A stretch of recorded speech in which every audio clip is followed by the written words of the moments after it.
Seorang penjual cilok sederhana di Sidoarjo, hidupnya selalu dihina karena miskin, hingga suatu malam ia nekat mendatangi Gunung Keramat. Konon, di sanalah ia melakukan ritual gelap, sebuah perjanjian dengan makhluk tak kasat mata.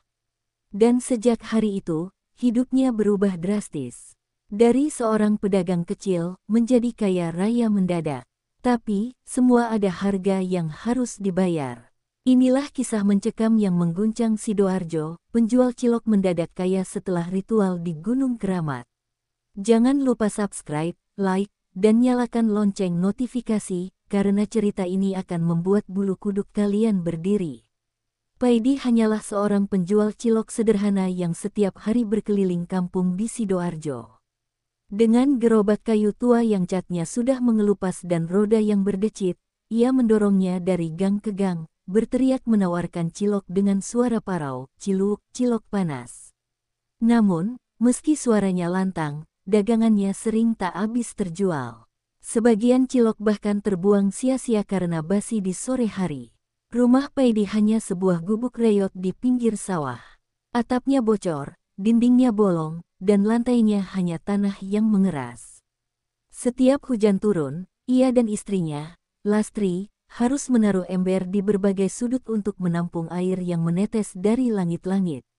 Anak semata wayangnya, Rini, sering batuk karena kedinginan. Meski begitu, Paidi tetap bekerja keras, meski hasilnya tak seberapa. Lastri, istrinya, sering mengeluh. "Sampai kapan kita hidup begini, Di? Aku capek terus-menerus kekurangan. Makan pun harus mikir besok masih ada atau tidak." Paidi hanya bisa menunduk, menahan rasa malu dan kecewa pada dirinya sendiri. Ia tahu istrinya benar, tapi apa daya, jualan cilok tak membuatnya bisa hidup layak. Hutang di warung makin menumpuk, dan pemilik warung mulai enggan memberi utang lagi. Tetangga-tetangganya pun sering meremehkan. Kasihan Paidi, seumur hidup jualan cilok, tetap saja miskin, bisik mereka sambil tertawa kecil. Paidi pura-pura tidak mendengar, meski hatinya perih. Malam-malamnya sering diisi dengan termenung di teras rumahnya yang gelap, memandangi gerobaknya yang diam tak berdaya. Ia bertanya dalam hati, apakah hidupnya akan selalu begini sampai tua nanti. Suatu sore, ketika dagangannya tak laku, Paidi duduk di pinggir jalan, menahan letih. Di sanalah ia bertemu Jatmiko, teman lamanya yang dulu sama-sama miskin, tetapi kini tampak sukses dengan pakaian rapi dan motor besar. "Paidi, kamu masih jualan cilok?" tanyanya sambil tertawa kecil. Paidi tersenyum kaku, merasa rendah diri melihat perbedaan nasib mereka yang begitu jauh. Jatmiko lalu mendekat dan berbisik dengan suara misterius. "Kalau kamu mau, aku bisa tunjukkan jalan. Ada cara cepat biar kamu bisa kaya. Tapi jalan yang gak biasa, harus berani berurusan dengan hal-hal yang tidak terlihat." Paidi terdiam, bulu kuduknya meremang. Kata-kata itu terdengar seperti lelucon, tapi tatapan mata Jatmiko serius, seolah menyimpan rahasia besar. Malam itu, Paidi tidak bisa tidur. Kata-kata Jatmiko terus terngiang di kepalanya.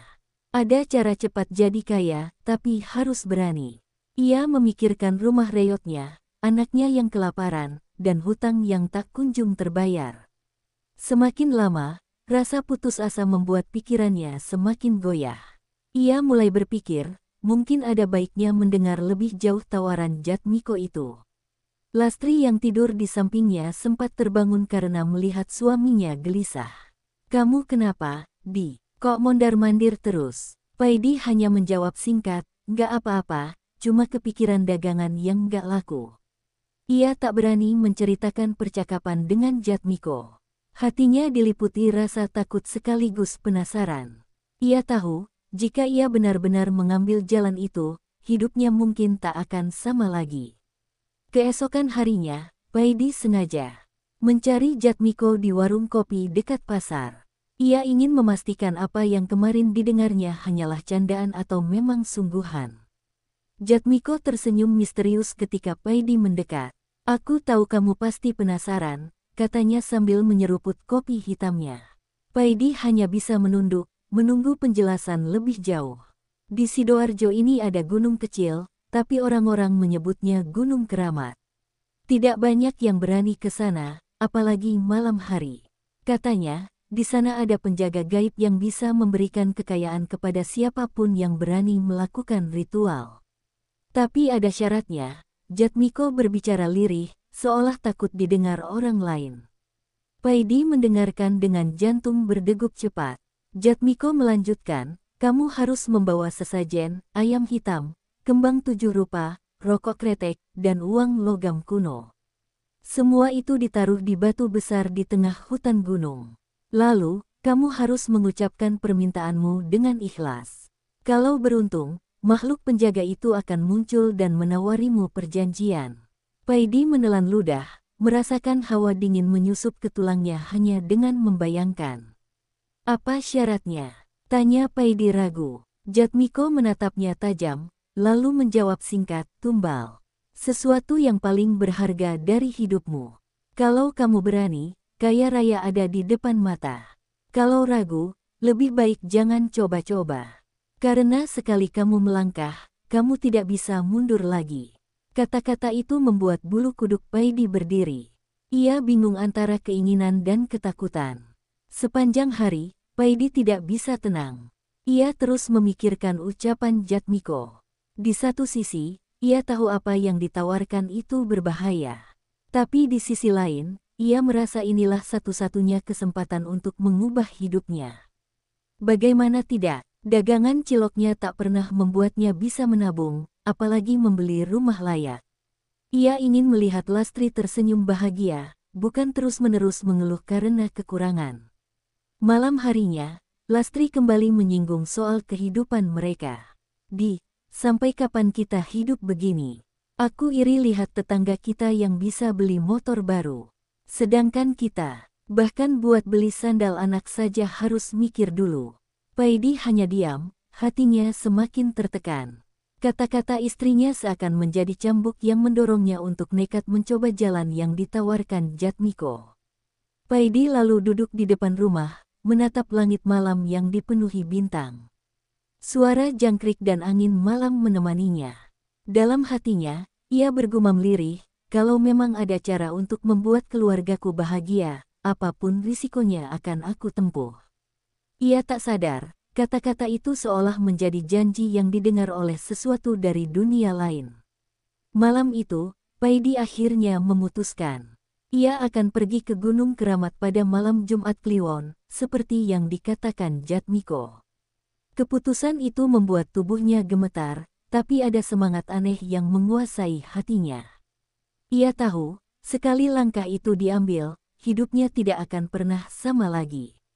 Hari yang ditunggu pun tiba.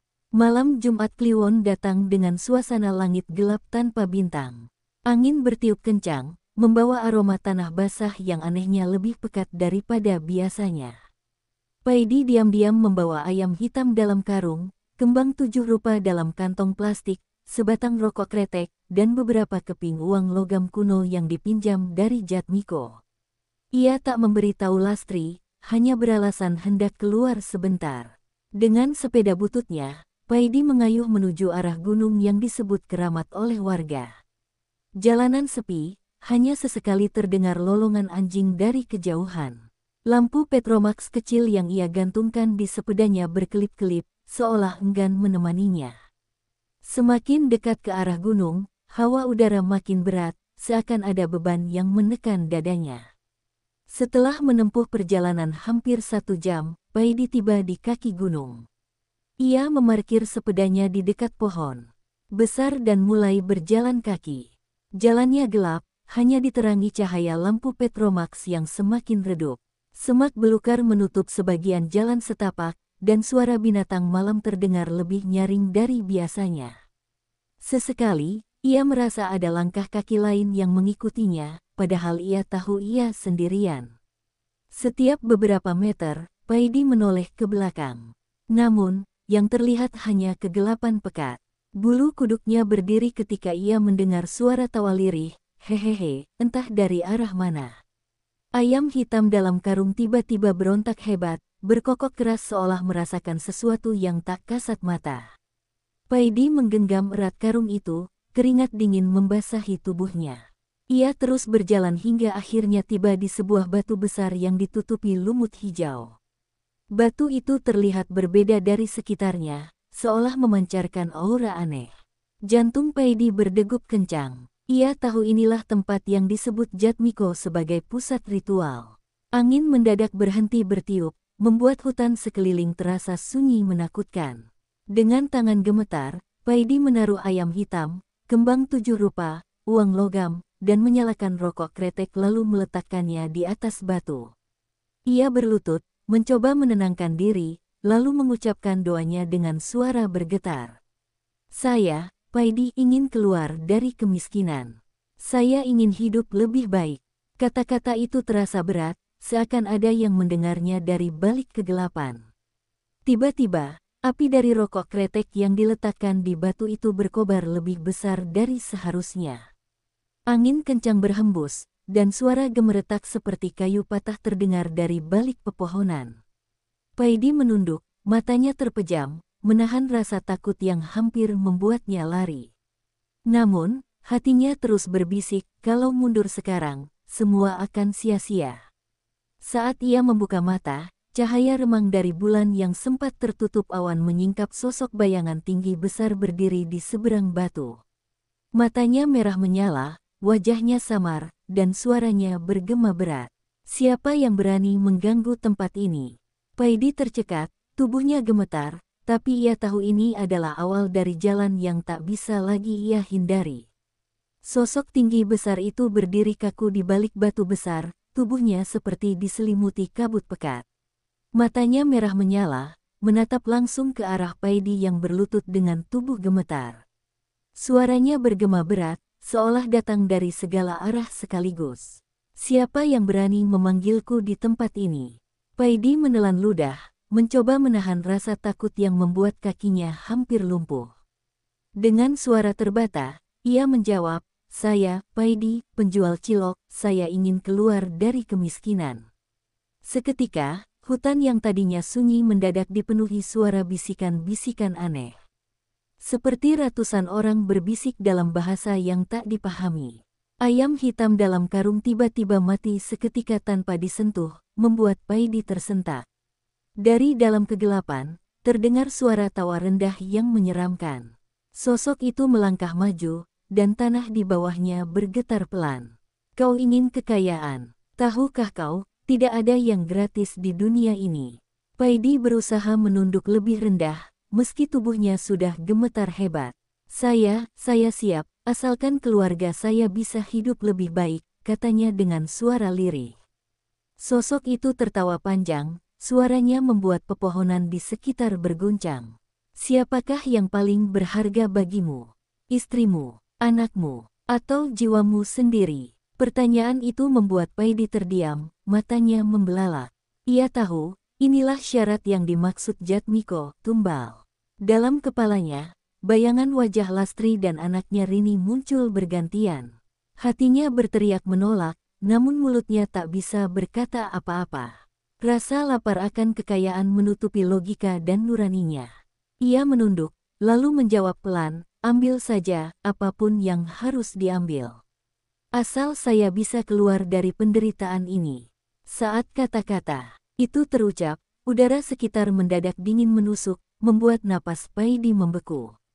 Sosok tinggi besar itu mengangkat tangannya, dan tiba-tiba sesajen di atas batu terbakar dengan api biru kehijauan. Dari api itu muncul asap pekat yang membentuk wajah-wajah menyeramkan, menatap Paidi sambil berteriak tanpa suara. Jantung Paidi berdegup tak karuan, tapi ia tetap berlutut, merasa langkah mundur sudah tak mungkin lagi. Suara berat itu kembali berkata, mulai malam ini, rezeki akan mengalir padamu. Tapi ingat, setiap yang datang akan ada yang harus pergi. Tiba-tiba, ayam hitam yang sudah mati tadi bangkit dengan mata merah menyala, berkokok keras hingga menggema ke seluruh hutan. Paidi nyaris pingsan melihatnya. Sosok tinggi itu kemudian menghilang perlahan, hanya meninggalkan bau anyir darah bercampur bunga layu. Api sesajen padam dengan sendirinya, menyisakan abu hitam di atas batu besar. Paidi terduduk lemas. Tangannya gemetar, keringat dingin membasahi seluruh tubuhnya. Ia ingin lari, tapi kakinya terasa berat. Di kejauhan, suara gamelan Jawa samar-samar terdengar, meski jelas tak ada orang yang memainkan. Malam itu terasa lebih panjang dari biasanya, seakan waktu enggan berputar. Akhirnya, dengan sisa tenaga, Paidi berdiri dan meninggalkan tempat itu.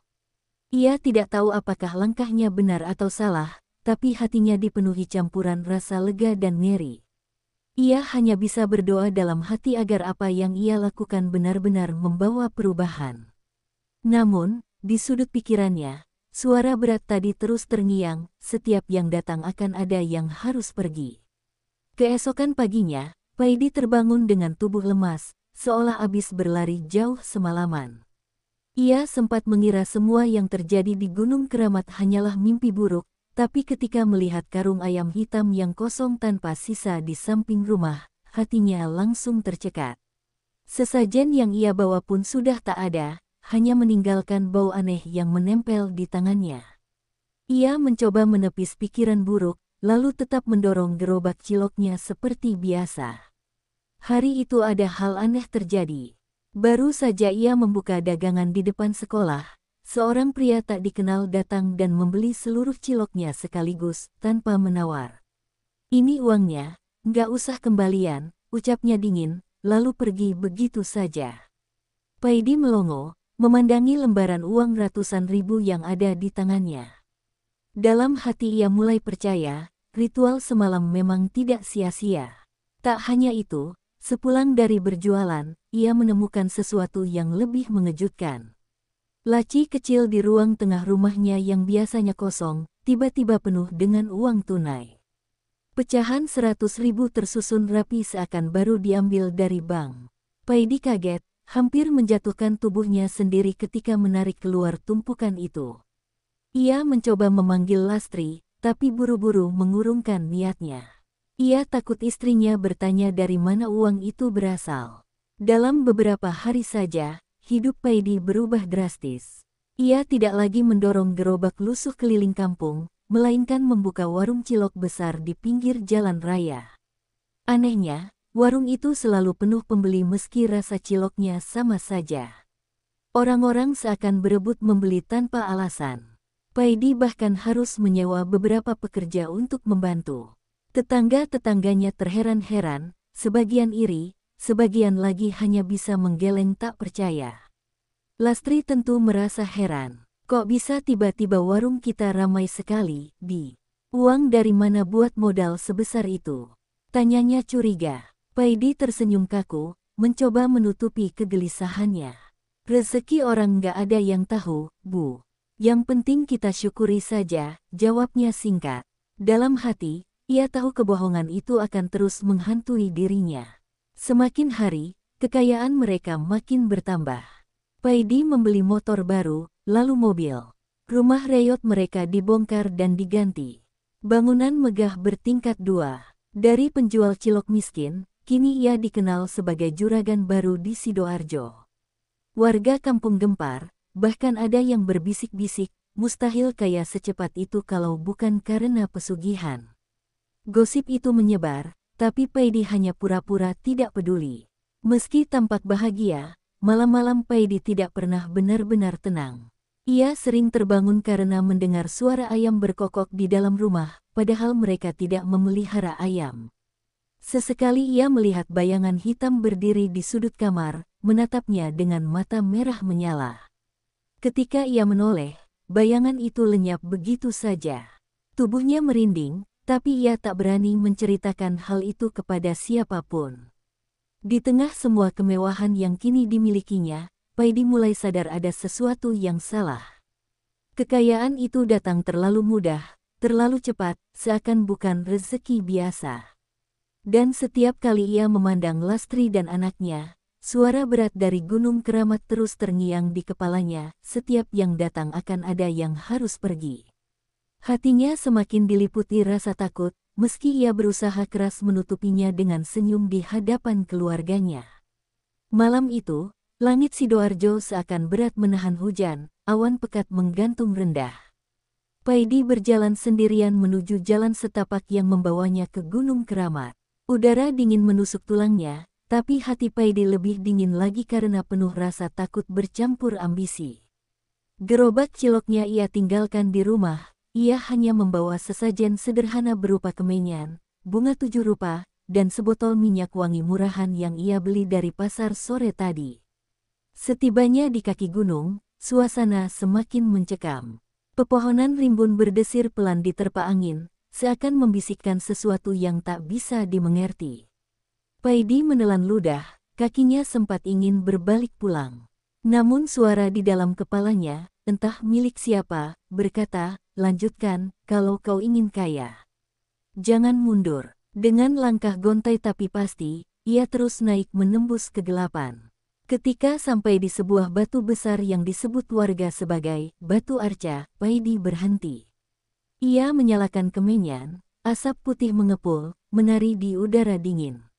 Bau harum bercampur mistis itu membuat bulu kuduknya berdiri. Ia berjongkok, lalu mengucapkan doa-doa yang sebelumnya ia dengar dari seorang kawan lama yang konon tahu tata caranya. Namun semakin lama ia berdoa, semakin aneh suasana di sekitarnya terasa. Tiba-tiba, angin berputar kencang di sekitar batu itu, membuat kemenyan hampir padam. Daun-daun beterbangan, suara burung malam mendadak sunyi. Paidi merasa seolah-olah dirinya tak lagi sendirian. Dari balik pepohonan, muncul suara berat, tidak jelas apakah itu manusia atau makhluk gaib. "Siapa yang berani memanggilku di malam ini?" Suara itu bergema, membuat jantung Paidi berdentum keras. Dengan tubuh gemetar, Paidi berusaha menjawab, Aku Paidi, hanya penjual cilok miskin. Aku datang karena ingin hidupku berubah, aku ingin kaya raya." Ucapannya nyaris tercekat, tapi entah kenapa ia bisa menyelesaikannya. Hening beberapa detik, lalu terdengar tawa panjang yang menyeramkan, menggema di seantero hutan. Tawa itu membuat lutut Paidi hampir tak sanggup menopang tubuhnya. Dari balik bayangan pepohonan, perlahan muncul sosok hitam tinggi menjulang, matanya merah menyala seperti bara. Ia tak sepenuhnya terlihat, hanya siluet gelap yang menakutkan. "Kekayaan bukanlah gratis, manusia hina. Kau harus memberi tumbal sebagai gantinya." Suara itu mengguncang malam, membuat Paidi menutup telinganya, tapi tetap mendengar dengan jelas. Paidi tercekat. Tumbal. Siapa yang harus aku serahkan?" Tanyanya ketakutan. Sosok itu mendekat, napasnya terdengar berat dan panas, meski tubuh Paidi menggigil. "Orang terdekatmu. Darahnya akan jadi jembatan antara dunia ini dan kekayaan yang kau minta. Jika kau setuju, dalam 3 hari kau akan menerima uang berlimpah. Jika tidak, nyawamu yang akan kuambil." Pilihan itu dilemparkan begitu saja tanpa ampun. Paidi terdiam, pikirannya bercampur aduk. Wajah istrinya melintas di benak, juga rasa lapar yang tak pernah berhenti, hutang yang menumpuk, serta hinaan dari orang-orang kampung. Tangannya berkeringat, kakinya gemetar, tapi mulutnya akhirnya berucap pelan, hampir tak terdengar, "Aku setuju." Malam itu, perjanjian gelap resmi dimulai, dan nasib kampung Sidoarjo perlahan-lahan akan terguncang. 3 hari setelah ritual mengerikan itu, hidup Paidi berubah drastis. Ketika ia bangun pagi, ia mendapati sebuah koper hitam tergeletak di depan pintu rumahnya. Dengan tangan gemetar, ia membukanya, dan matanya hampir melotot, tumpukan uang 100 ribuan menyesaki koper itu hingga penuh. Paidi terdiam lama, antara tak percaya dan takut. Tapi kemudian rasa takut itu perlahan terkalahkan oleh euforia. Ia berteriak memanggil istrinya, dan malam itu mereka menangis bahagia, lupa pada perjanjian gelap yang sudah disepakati. Keesokan harinya, warga kampung mulai terheran-heran melihat Paidi. Penjual cilok yang biasanya lusuh, tiba-tiba mengenakan baju baru dan membawa motor matic yang masih mengilap. "Wah, Paidi menang undian ya," canda salah satu tetangganya. Paidi hanya tertawa kaku, tapi dalam hatinya ada rasa bangga yang membuncah. Perlahan, ia menikmati sorot iri sekaligus kagum dari mata orang-orang di sekitarnya. Gerobak ciloknya pun diganti dengan yang lebih bagus, bercat biru cerah dan lengkap dengan etalase kaca. Dagangannya selalu ludes, entah karena benar-benar enak atau karena orang-orang sekadar penasaran dengan perubahan hidupnya. Dari pagi sampai sore, Paidi selalu dikerubungi pembeli, bahkan anak-anak sekolah yang biasanya tak peduli kini berebut membeli. Uang terus mengalir, tapi entah kenapa Paidi merasa koper hitam di rumahnya tak pernah berkurang sedikit pun. Malam hari, Paidi sering menatap koper itu. Uang di dalamnya tak habis-habis, seakan muncul kembali meski sudah ia gunakan. Pada awalnya ia bersyukur, namun lama-lama ada rasa takut yang menyelinap. Bau anyir samar-samar terkadang tercium dari koper tersebut. Pernah suatu kali, ia melihat ada noda merah di salah satu lembar uang, seolah bercak darah. Tapi setiap kali ia ingin menolak atau berhenti, terngiang kembali suara berat di kepalanya, "Kau sudah setuju, manusia." Tidak ada jalan kembali. Istrinya, yang awalnya hanya ikut bahagia, mulai merasa ada yang janggal. "Bang, ini uang dari mana? Jangan-jangan bukan dari jalan yang benar?" tanyanya suatu malam. Paidi hanya diam, matanya menatap tajam istrinya hingga membuat wanita itu tak berani lagi bertanya. Sejak saat itu, hubungan mereka perlahan menjadi dingin. Paidi lebih sibuk menghitung uang dan merencanakan pembelian baru ketimbang mendengarkan keluh kesah istrinya. Warga kampung semakin curiga. Dalam waktu singkat, Paidi sudah bisa merenovasi rumahnya, membeli mobil, bahkan memborong sawah yang dulu tak pernah bisa ia sentuh. Kabar angin mulai beredar, ada yang bilang ia menang judi, ada pula yang berbisik bahwa Paidi telah melakukan perjanjian dengan makhluk halus di Gunung Keramat. Gosip itu kian lama semakin kuat, tapi Paidi tak peduli. Baginya, selama uang terus mengalir, semua omongan hanyalah angin lalu. Namun, keanehan mulai terjadi. Suatu malam, istrinya mendengar suara langkah kaki di ruang tamu, padahal semua pintu terkunci. Saat ia mengintip, ia melihat sosok hitam besar duduk di kursi, menatap koper uang dengan tatapan kosong. Tubuhnya kaku membeku, mulutnya ingin berteriak namun tak bisa. Hanya mata merah menyala itu yang terus membayangi pikirannya hingga keesokan harinya. Ia yakin, apapun yang dilakukan suaminya bukanlah hal biasa. Paidi sendiri mulai merasakan bayangan hitam selalu mengikuti setiap langkahnya. Saat ia berjalan ke pasar, saat ia duduk di warung kopi, bahkan ketika ia salat di musola, ia merasa diawasi. Sesekali, suara berat itu terdengar kembali, menagih janji yang sudah ia sepakati. Paidi berusaha menutup telinga, berpura-pura tak mendengar, tapi dalam hati kecilnya ia tahu, waktu tumbal sudah semakin dekat.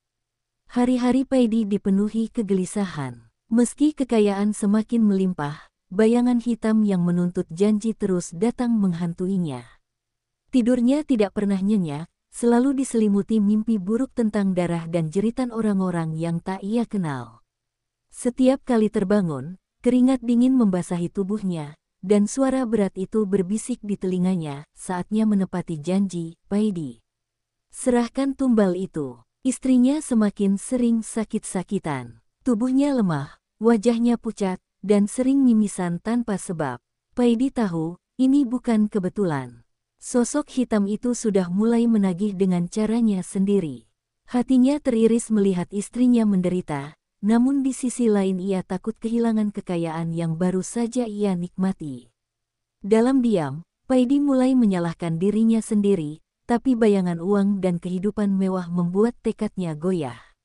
Suatu malam, ketika istrinya tertidur, Paidi duduk di sampingnya sambil menatap wajah lelah itu. Air matanya jatuh tanpa terasa. "Maafkan aku, Sri, kalau aku tidak lakukan ini, kita akan kembali miskin.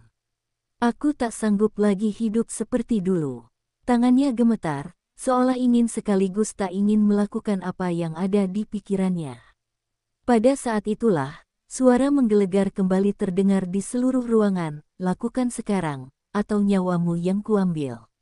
Lampu rumah mendadak padam. Gelap gulita menyelimuti kamar. Dari pojok ruangan, sosok hitam tinggi dengan mata merah menyala muncul, menatap Paidi dengan sorot penuh ancaman. Tubuh Paidi kaku, keringatnya mengucur deras. Ia meraih sebilah pisau dapur di meja kecil, namun tangannya gemetar tak terkendali. Sosok itu hanya berdiri, menunggu dengan sabar seakan tahu Paidi akan menyerah pada ketamakan. Tiba-tiba, Sri terbangun. Ia melihat suaminya memegang pisau dengan wajah kacau. "Bang, apa yang kau lakukan?" Suaranya bergetar, penuh ketakutan. Paidi hanya diam, air matanya mengalir deras. Ia ingin berteriak, ingin mengatakan semua yang ia alami, tapi suaranya tertahan. Bayangan hitam di belakangnya semakin mendekat, memberi tekanan yang luar biasa. Sri mencoba bangkit, namun tubuhnya terlalu lemah. Ia hanya bisa menangis sambil menatap suaminya yang seperti orang kesurupan. "Jangan, Bang, jangan lakukan ini padaku," katanya lirih. Paidi semakin tertekan. Pisau di tangannya bergetar hebat, hampir terjatuh. Dalam hatinya terjadi peperangan antara cinta dan keserakahan. Pada akhirnya, Paidi menjatuhkan pisau itu ke lantai. Tangisnya pecah, ia berteriak histeris, "Aku tidak sanggup. Ambil saja nyawaku, jangan dia." Teriakan itu menggema, tapi sosok hitam hanya tertawa panjang. Tawa itu membuat kaca jendela bergetar, membuat suasana rumah bagai neraka. Paidi menutup telinganya, namun suaranya tetap menembus masuk ke kepalanya. Malam itu, Paidi pingsan di samping istrinya yang menangis. Ketika ia terbangun keesokan harinya, koper hitam berisi uang itu sudah lenyap. Namun di dinding kamarnya, tergores tulisan dengan darah, "Belum selesai, Paidi. Kau tetap berhutang." Dan sejak hari itu, Paidi tahu hidupnya tak akan pernah lagi sama, tak ada kekayaan yang gratis tanpa tumbal, dan harga yang harus ia bayar baru saja dimulai. Paidi memang merasakan kekayaan, tapi ia lupa bahwa tidak ada yang gratis di dunia ini. Perjanjian gelap yang ia lakukan, ternyata menuntut harga yang jauh lebih besar, bukan hanya uang, tapi nyawa orang terdekatnya. Dan sampai hari ini, nasib Paidi masih jadi misteri. Apakah ia akan menepati janji, atau justru kehilangan segalanya?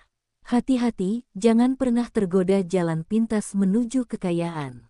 Karena bisa jadi, yang menagihnya, bukan manusia. Terima kasih sudah menonton, jangan lupa like, komen, share, dan subscribe, agar kalian tidak ketinggalan kisah nyata menyeramkan lainnya.